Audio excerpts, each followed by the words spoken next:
Thank you, Messiah, for that profound intro. Thank you, Rev Hardy. You have come to be a confidant and a friend in my past 2 years here. Although you could not be here today, thank you for making this possible. To my advisor, Mr. Dorr, for advocating for me and for being a friend in my 2 years here, thank you. To Mrs. Soriento for helping me shape my story today, thank you. And to my parents and siblings, that support system that keeps me going, I'm endlessly grateful.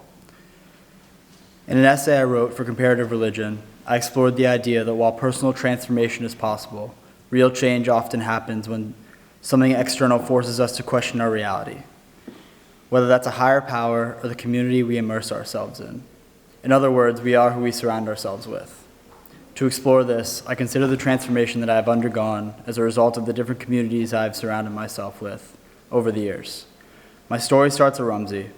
I was 16 and had absolutely no idea what I was doing. Looking back, I had trouble putting into words the version of myself I was back then. I had nothing that separated me from the crowds, no sports I dedicated 3 hours a day to getting better at, no thing. I was more of a chameleon back then, pretending to like what other people liked in an attempt to fit in.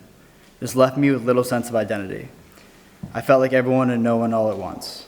When I arrived at Millbrook as a sophomore, I carried the same mindset: blend in, don't stand out.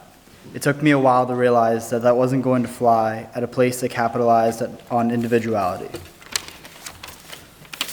Everyone plays a role here, whether you're a basketball recruit or a prefect. Everyone here is known for something.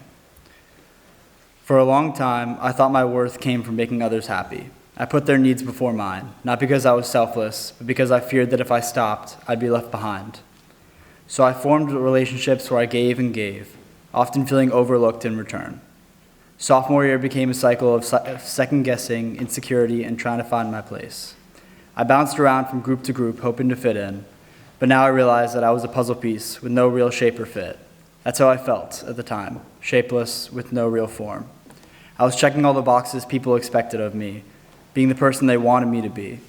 But again, I was everyone and no one else at once. In the winter of junior year, I made varsity squash. I'd never known dedication until I got that news.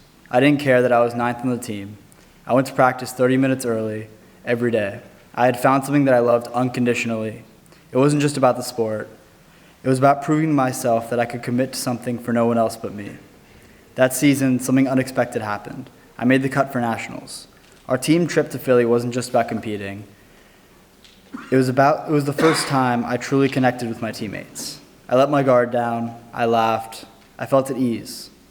Those mornings of Sutter banging on the door like an angry housekeeping lady, irreplaceable. The spring season brought clarity and structure to my outlook on life. Tiptoeing around things and jumping at the chance to do favors for other people became a memory.